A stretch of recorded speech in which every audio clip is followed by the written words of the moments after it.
When we take on a case here at Quinn Emanuel, one of the very first things I tell my team is, from day one, we need to start preparing this case for trial.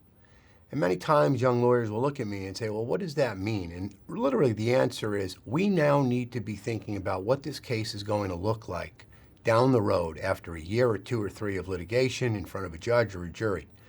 And how do we prepare it for trial? Well, one of the first things I start asking is, who's going to be our storyteller? We need a storyteller.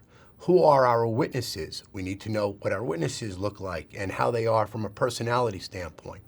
One of the things I find interesting is many times we're up against very, very competent large firms, and we'll take depositions of their witnesses, key witnesses in the case, and their witnesses have been trained to lack recollection.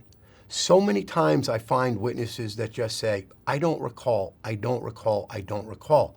And it fascinates me because then I think to myself, how can that side actually go to trial? They don't have a storyteller. Their most important witnesses claim they have no recollection. I make sure all of my witnesses, even when they genuinely don't remember something, I refresh their recollection. Why? I need them to be credible. I need them to be able to tell the facts, tell the story. And at trial, that becomes incredibly important.